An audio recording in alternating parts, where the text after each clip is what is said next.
welcome to the Spotlight. I am your host, Ben Beck, and we are on day 23 of National Podcast Post Month. Chugging along, man, 30 for 30. We're day 23 of 30, plus a couple bonus episodes that we're going to be throwing in at the end into December. And then we're wrapping up the season 6, and gearing up for season 7, which is going to be coming at the beginning of 2021, if not maybe even a little sooner at the end of December. So we'll see. The way 2020 has been, I think it's a safe bet we might be holding off until 2021 to kick off the new season. But anyway, still a number of great conversations left to revisit before this 30 for 30 is over, and this one is no exception. Jimmi Simpson, he is an actor. I don't want to call him a character actor because he's so much more. You know him. Trust me, you know Jimmy. From House of Cards, which is what he was promoting with us, to movies like Knights of Badassdom. He's a major character in Westworld. He's in Always Sunny in Philadelphia. Trust me, you know Jimmy. He's been on our podcast multiple times. This was the first time he ever joined the podcast. I hope you guys enjoy this. Here it is, day 23 of NaPodPoMo with Jimmi Simpson. You are listening to Next Level Radio. I am Adam Gorey, joined as usual by Ben Beck, and we're here to bring you another live guest spotlight. Joining us tonight on the Next Level Radio hotline is someone who's actually somewhat local to us here at Next Level Radio. You've seen him in movies such as Date Night, White House Down, and I know one of Ben's personal favorites, Knights of Badassdom. You've also seen him. You've also seen him in shows like Breakout Kings. It's always sunny in Philadelphia. You'd think I'd get that right. And Psych. And now you can stream him anytime, anywhere on Netflix with House of Cards. We'd like to welcome to the program Jimmi Simpson. Jimmy, thanks for joining us. How you doing? I'm good, guys. Thanks for having me, Adam and Ben. It's nice to be here. Appreciate it. Yeah, definitely. And I mean, like we said, you're pretty local. You're from Hackettstown, New Jersey, which is about an hour away from Allentown, where I live, and just about 2 hours from Philly, where Ben lives. That's great, man. I'm very much tri-state to my core. I was born and raised in Jersey, then I went to school in Pennsylvania, and I'd take trips out to Allentown high school with my buddies. So yeah, we're all big family. Oh, cool. Yeah, I know you attended Bloomsburg, which is not far from Allentown. I know Ben actually went to school in the area as well. He went to Moravian in Bethlehem. Yeah. And I went to DeSales in Allentown. Well, sometimes I would drive through Allentown, Bethlehem on my way to school because I had a buddy who lived out there. So, yeah, it's a great town. Yeah, I mean, and the Lehigh Valley is a pretty cool place. Now, do you still, live generally in the tri-state area, or have you moved West Coast? Yeah, I've been on the West Coast since about 2002. I've been in California, and I never really thought I'd come this way because, we hold fast to our tri-state identities. But I just added it. I added it to my identity. It's also a great place out here, too. So, yeah, well, and House of Cards, that's production takes place in Maryland, right? So, I mean, you come East Coast every once in a while for that. Sure, yeah. I mean, well, my mom's still in Jersey, and my brother, and House of Cards does shoot in Baltimore, and my brother just moved there with his wife and my nephew, so it's actually going to be kind of amazing this next year. I'll be able to see my family more than ever. Yeah, that's actually really cool. And then, as I'd mentioned, you appeared in a bunch of episodes of It's Always Sunny in Philadelphia. Sure. When filming, was that mostly LA though? Because I know they don't film out here in Philly too much. No, they do a little every year. They get some exteriors, and they're a part of the town, and they like to shoot some stuff there. But most of the scenes get shot in California. Yeah. Yeah, I've actually done a couple. I think I want to. Oh, go ahead. No. I was saying I went up there for, I think, the first season, my first episode as McPoyle. I had to show up on the doorstep and creep people out, and I was actually in Philadelphia. Oh, cool. Yeah. I know that's probably the only thing I have in common with you is I've actually done a couple as an extra. I've done a couple episodes of Always Sunny when they film. Amazing. Yeah, amazing. When they film the exteriors out here. So. Oh, that's great. I mean, it's such a great crew of people. Everybody's just so kind on that show. So I hope you had a nice experience. Oh, I had a great time, and everybody I talked to, I got to talk to Danny and everybody, and Danny will talk your ear off, and I loved it. I loved every second of it. You're like, hey, can I say something? Yeah, I'm going to talk to you for 3 hours. Yeah, exactly. But I loved it. He was a great guy, and it was a lot of fun. Yeah. Any plans? Any plans to be in this upcoming season? If you're allowed to say. I don't think we're going to be in this upcoming season. Okay. Yeah, but you never know. Just to prep for this interview, I actually went back and watched a couple. I know I watched where you guys took them hostage, which was probably one of the funniest and most disturbing episodes of It's Always Sunny in Philadelphia I've ever seen. The wrongness of that episode can't be denied. It's just awful. Yeah, it definitely is. Now, I know, before we get into talking about House of Cards, I know we were actually originally supposed to talk to you back in March, but unfortunately, it seems like you had a little bit of an altercation, or a little bit of a motorcycle accident back in March. I did. So, I did. Well, I had the second kind of. The altercation happened in December, and some failed hardware in my shoulder had to go under the knife again. So that's what that was. Yeah. So it's a long process. Yeah. Well, I hope they've they've replaced those bionics appropriately this time around. They have. I'm suited up good. I'm like a mech warrior. Do you still ride? Say again? Do you still ride a motorcycle then? Well, I wanted to not really make that decision until I was completely whole again, and then I could make it with like a full, rational, healed mind instead of like some kind of fear-based choice to never ride again. But at this point, right now, I got to say I'm currently definitely not riding. The least of all, just so Mom can sleep at night. You know? Yeah. I mean, I had a bike. I have my motorcycle license. I had a bike for maybe a year, and the streets are just too crowded. It's hard to trust people when I'm on a bike, so I got rid of it. Yeah, you're the last variable in the whole motorcycle thing. Yeah, the rider definitely. himself is There's so much stuff you gotta be prepared for that you sometimes aren't able to prepare yourself for, and that's when that stuff happens. Yeah, exactly. And for getting on to House of Cards real quick. As we said, seasons 1 and 2 are both on Netflix, and you can binge watch them at your own pleasure. For a show like that, how long, in your opinion, is the right time to wait before revealing spoilers? Because it's kind of like a gray area. How long before reviewers should give spoilers, you think? Just like when you're talking, in general, like if say we were doing our weekly show, and I wanted to talk about the show, but I don't want to spoil anything for anybody. How long do you think you need to wait? A couple months, maybe like 6 months? I think 2 months is fair to everyone.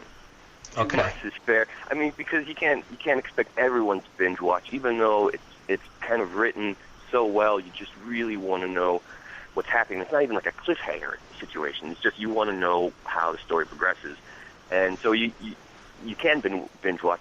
Some of us have lives and work and families, and so you've got to spread it out over some time. So I think 2 months is fair. No, definitely. Okay, cool. Because I guess season 2 has been out since February, so I can spoil all I want. Then is what you're talking about. And if anyone yells at me, I'll blame you. Is that okay? Okay, I'll take the heat because I can handle it, my friend. Now, do you like that aspect of it? That people can binge watch it, or do you sometimes wish you could, watch it live weekly, and especially with social media, like live tweet to the fans and stuff like that during episodes?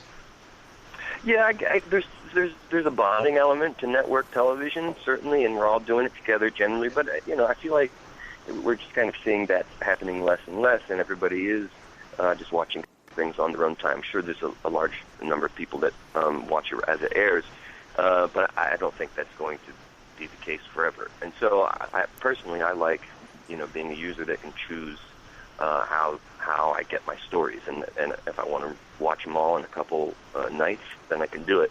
And then you can parse it out if you want to. I think giving yourself the option is nothing but a good thing. Yeah, and I think we're definitely, as popular as it is, we're going to see more and more of the kind of streaming only. Now, your character, Gavin, is a hacker on the show, and I haven't seen White House Down, but I heard you were a hacker in that too. Is there some type of background in hacking that you have that qualifies you for these roles? It's very minimal, to say the least. I have dear friends who can hack with the best, and so luckily I've had them kind of at my disposal to and to inform me on all the stuff that my shortcomings when it comes to playing those kinds of roles. So it's no, I'm not, but I sat next to one in class.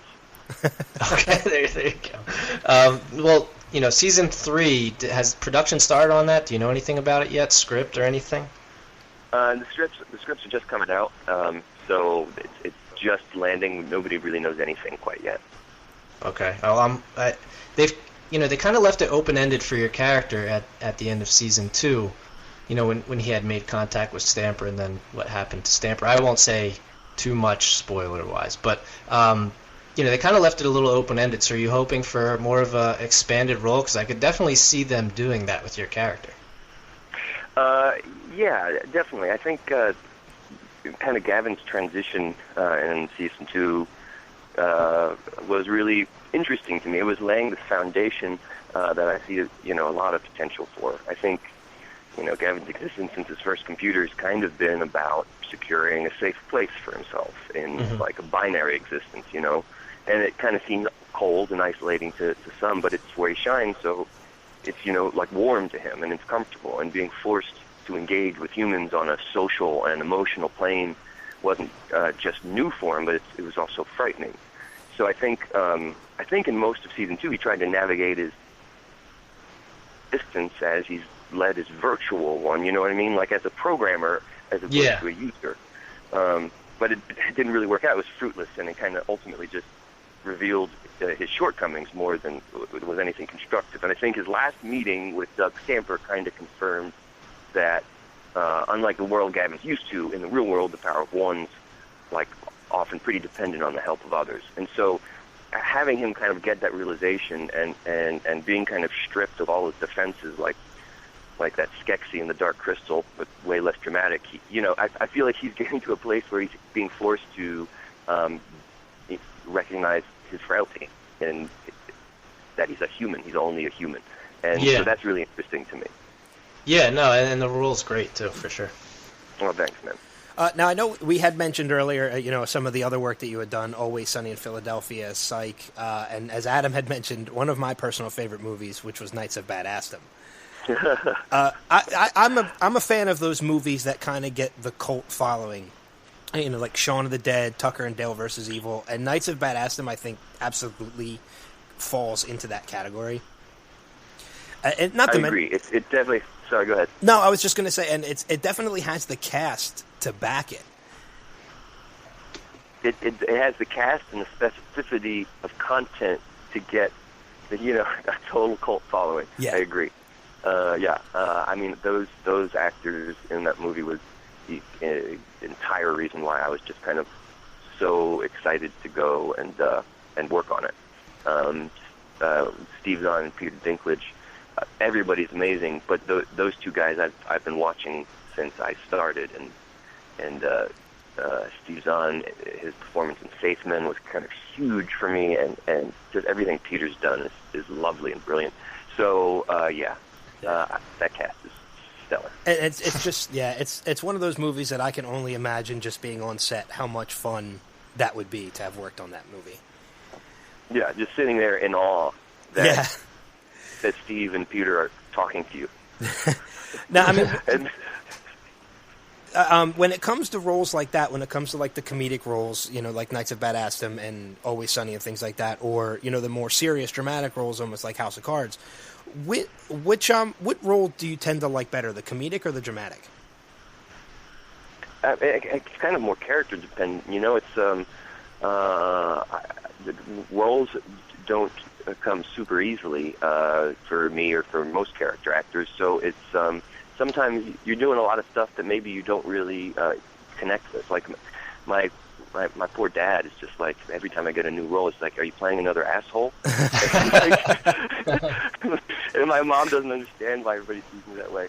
But it's sometimes you get to connect with a character, and that's when it's really rewarding. Whether he's funny or goofy or an asshole or whatever, it's when you see the human being. And sometimes I play roles that I really can understand when it's dramatic, and sometimes it's comedic. But it's less dependent on the genre and more dependent on the writing and the character. Yeah. Yeah, I mean, in Breakout Kings, it was kind of both. I wasn't able to see it, when it was on TV, but because it's on Netflix, I was able to actually watch a few episodes of it. And your character, it's dramatic, but your character's humor in it is, it kind of brings the show around and has that humor with some drama and action, but it really keeps it light and funny. And I'm definitely gonna be watching more of it. That's a pretty cool show. I'm surprised it only lasted I think it was like 2 seasons.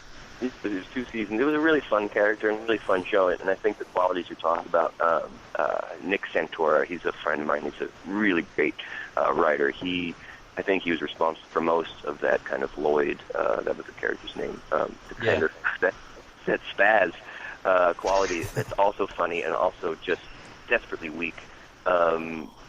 So that was a lot thanks to Nick Santora. He's great. Yeah, and speaking of that you had mentioned the spaz type quality before we start wrapping up. I went back, like I said, I watched a couple of the It's Always Sunny ones, and I think the funniest one was I think it was the D pregnant episode where they had come over to the house, about finding out what happened that night, and you just yell at the top of your lungs, "You will call her!" That freaking floors me every time I see it. People love that delivery. It's wonderful. I don't see any other way it could have been played. It's like the only option. I'm really seriously thinking about making it my text message ringtone, so every time I get a text, that goes off. That's good shit, man. Well, I know we're getting ready to, wrap things up. But before we wrap things up, what we like to do is we like to end our interviews with what we call our rapid fire. Basically, what it is, Adam's just going to ask you a couple questions. They're really short answers, or really short questions. Just answer with the first thing that pops to your head. You don't have to go into too much detail. Yeah, they're pretty easy. Okay. So this one's kind of an homage to House of Cards. If Cashew wasn't a guinea pig, what animal would you want him to be? Kitten, absolutely. Ooh, okay. A newborn kitten. That would be cool. Although, the fluffiness might not quite be there. I'm talking newborn. I'm talking super hairless and weird, but need to be protected. Like a little Mr. Maybe Bigglesworth? protect. Okay, sure, we can go there. Second one? What's your favorite hobby? Well, it was always skateboarding before the clavicle went down. Currently it's reading. Okay. But I'm adjusting from a very active person to a guy who has to kind of stay put until his bones mend, and it's opened up novels again in a way that I thought I didn't have time for, but I just wasn't making time. Oh, yeah, there's nothing wrong with that. Last one. If everyone had a theme song, what would you want yours to be? It would probably be Range Life by Pavement. Okay. It's just about keeping it simple, that's all. I'm not sure I know that one, but I'll have to look it up. Yeah, check it out. It's good. Range Life by Pavement? You got it. Yeah, I know the band Pavement, but I'm not sure I'm familiar with that song. Yeah, I'll open up your eyes to all the beauty that white boy music contains. Hey, Maybe we'll play it on the show on Sunday, Ben. Yeah. I'll do it. Do it. Sounds good. Works for me. Cool. Well, I mean, we definitely want to send people towards Netflix to check out seasons 1 and 2 of House of Cards. They're up there now. They can binge watch them before season 3 comes out. And Breakout Kings while you're there. And check out Breakout Kings. I think Always Sunny is on Netflix. Yeah. Too. No, yeah, that is too. So it's a veritable poo-poo platter of goodness. Yeah, exactly. Check out your whole body of work right there on Netflix. Mm-hmm. Binge watch it all. Do it. They can follow you on Twitter at Jimmi Simpson, and I think that's your Instagram as well as Jimmi Simpson. That's the truth. So, we definitely want to encourage everybody to follow you on Twitter and Instagram. Check out Netflix for all your body of work. But Jimmy, thanks a lot for joining us. Yeah, thanks a lot for joining us. Thanks for chatting with me. It was a lot of fun, man. Yeah, we really appreciate it. Yeah, I mean, I've been a fan, especially even before Knights of Badassdom. I was a fan. So. No, that's awesome, man. That really cinched the deal. That got it in. That got it.